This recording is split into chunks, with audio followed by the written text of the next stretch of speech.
Hello, everybody.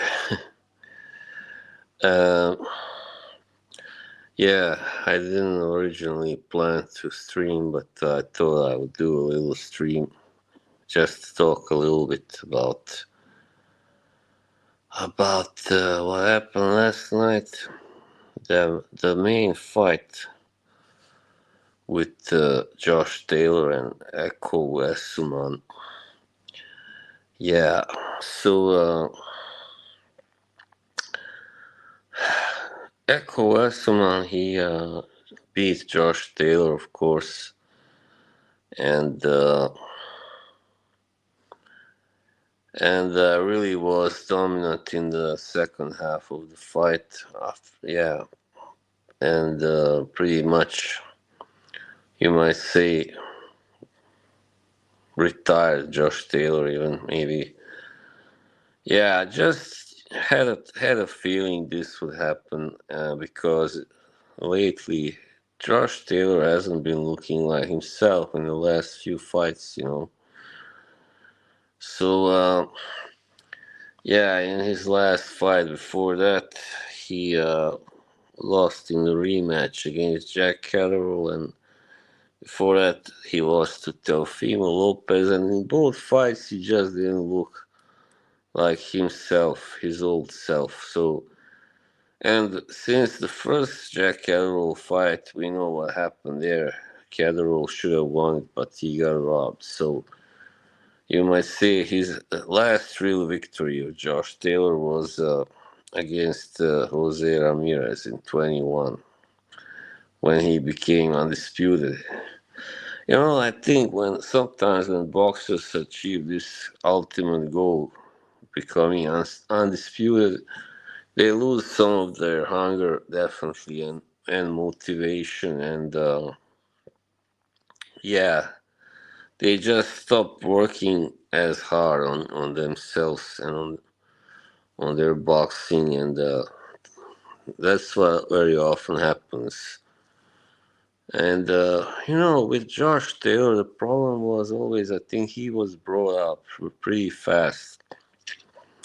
I mean, his record is now 19-3 and all, I believe.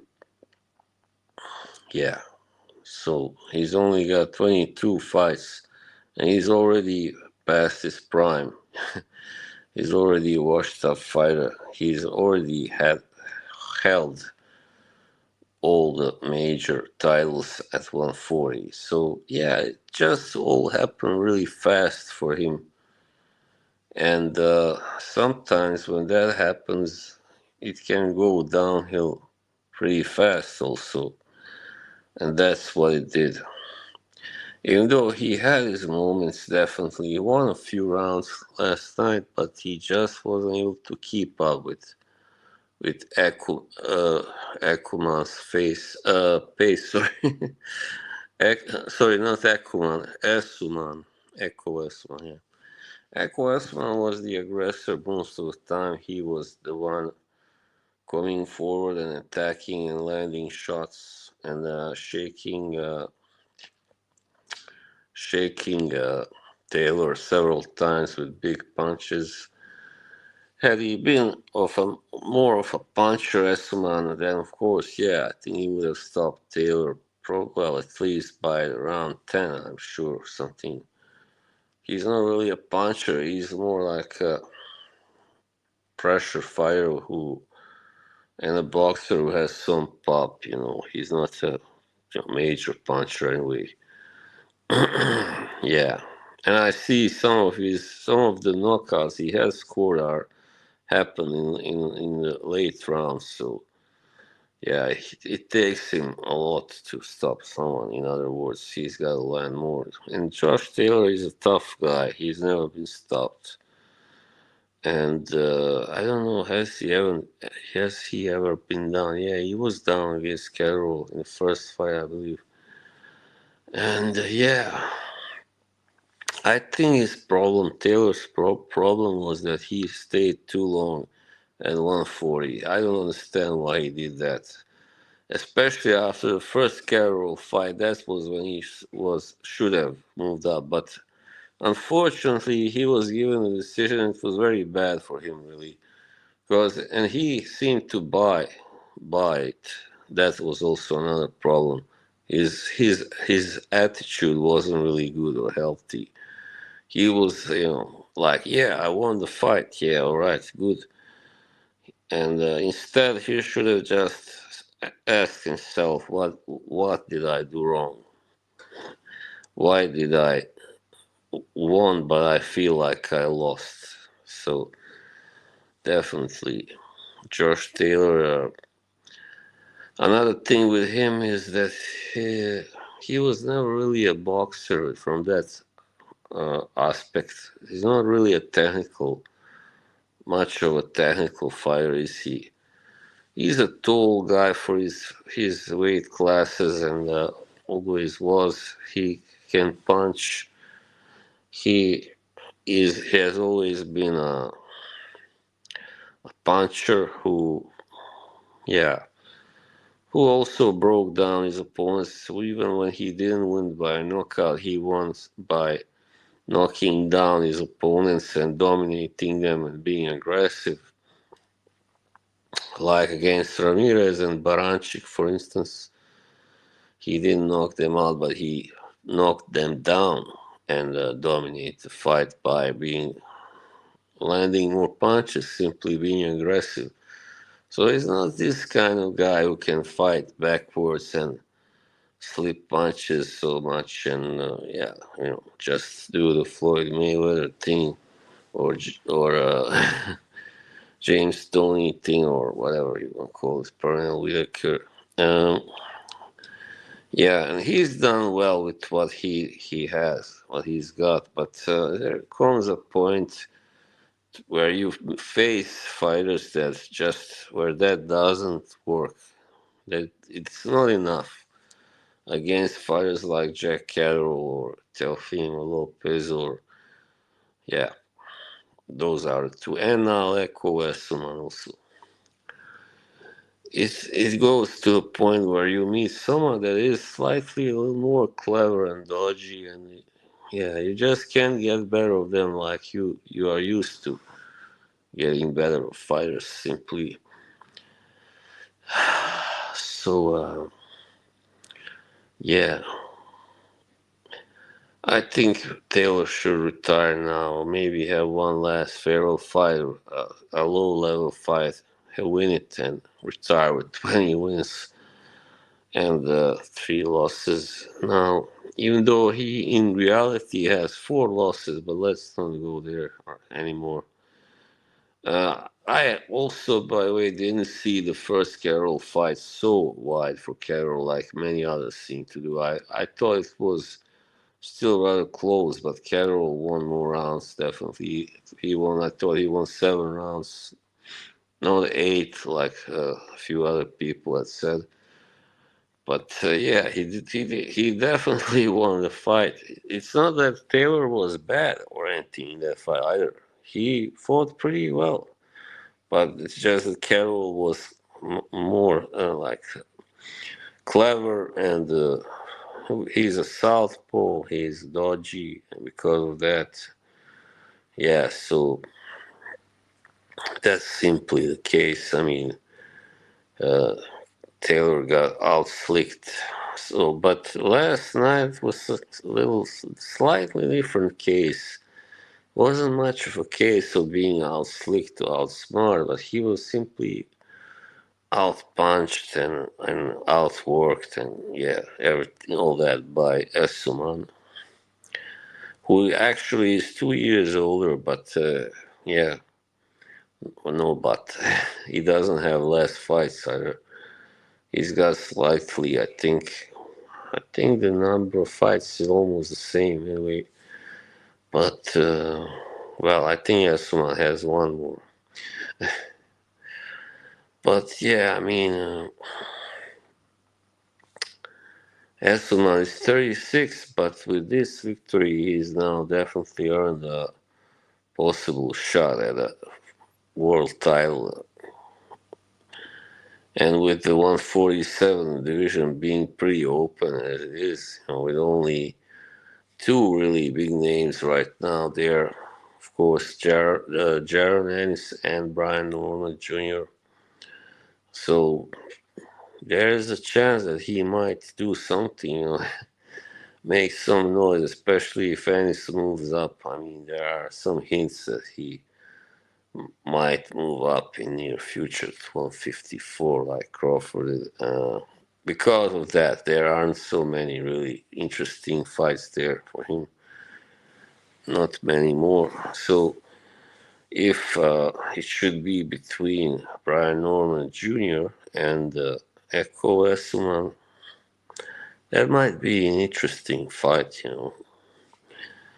I think still would favor Brian Norman Jr. to win, and I think he's also at least slightly harder puncher, harder hitter, but yeah, both guys are kind of, I guess, similar in style and aggressive, but they can box also, both of them.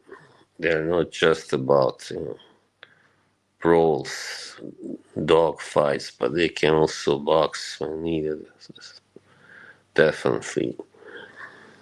And yeah, that's like future possibilities for Essuman. Yeah, as for Taylor, as I said, I don't think there are many opportunities for him now. And also, last night I was a little surprised to see that he was disappointed at the decision because he thought apparently he had done enough. But no, I mean, fighting in spurts like you did and landing just a few good punches for the last 6 rounds, that's not enough. Not enough to get your decision, buddy. So you were outworked, you were outpunched, as I said. He had a big mouth here under his eye and didn't look good, didn't look like a winner at all. So, yeah, it's obvious he has just lost it.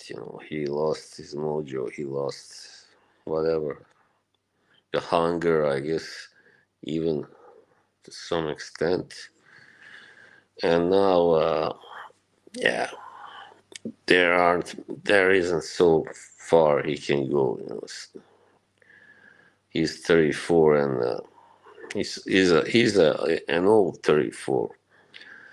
But Essuman, he's a young 36 so far, and that's interesting, to see what happens, where he goes, how far he goes in future.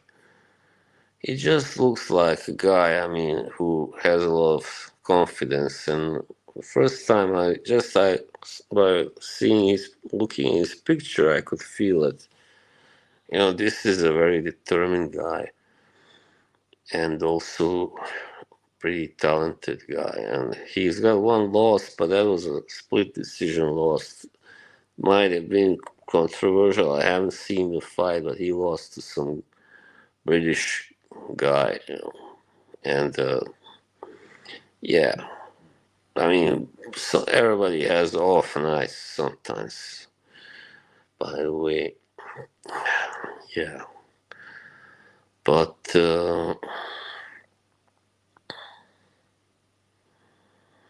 yeah, Essuman can at least fight for the world title. That's for sure. He's earned it. He's good enough for it. Definitely. Yes, that's about it. And then the other interesting fight, which was on the co-main event with Moses Itauma.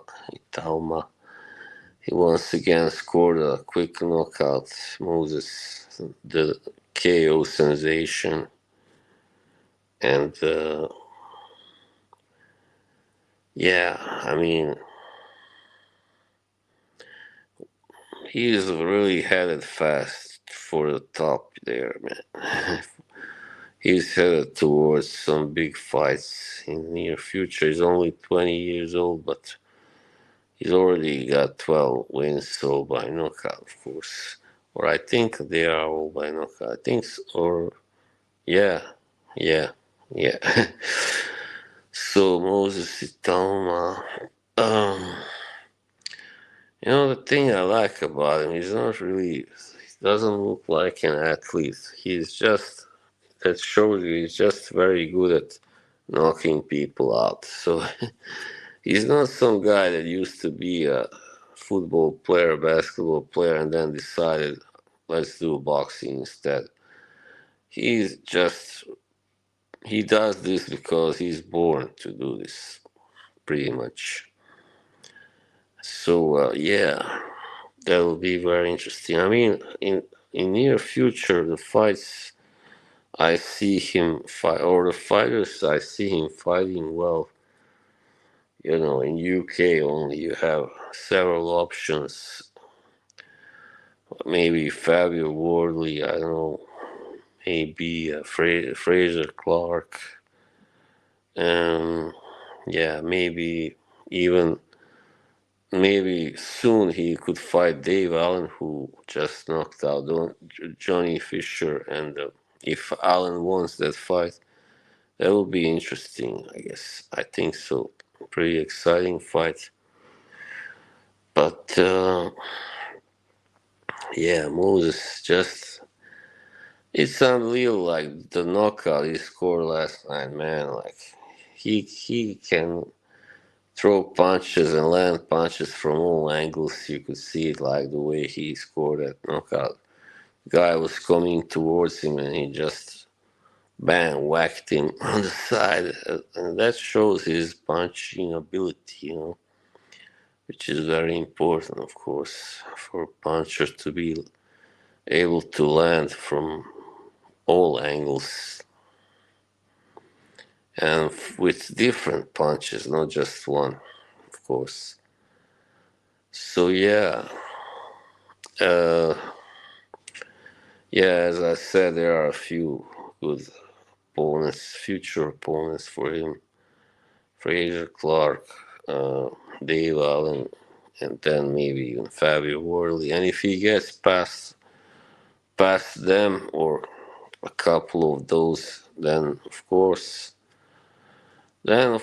he's headed for a world title fight, and especially if Dubois should win the rematch with Usyk, I don't know really how big chances are, but then that will be a good future fight with Dubois already de-established, but still kind of young lion against the younger new lion in UK, which is Moses Itauma. Yeah, that would be a great fight, of course. It's just that Itauma might have to maybe, I don't know, put on some muscle in future to be able to withstand the power, the strength of the physical strength of Dubois. I don't know, but that's something we can talk about in future, right? Yes. So that'll be pretty much it. I mean, by the way, Fabio Worley fights Justice Hooney on 7th of June. So yeah, that will be an exciting fight also. Well, I think that was all. I mean, I said pretty much what I wanted to say, and so this is gonna be a much shorter kind of Sunday boxing talk. And by the way, I think hope next week will be, or actually tomorrow. I think me and Josh will be back with our another boxing chit episode. So be sure to watch us there, right? Oh yeah, okay. So there's nothing more to say, but see you soon, and stay tuned, right? Enjoy the fights. Bye.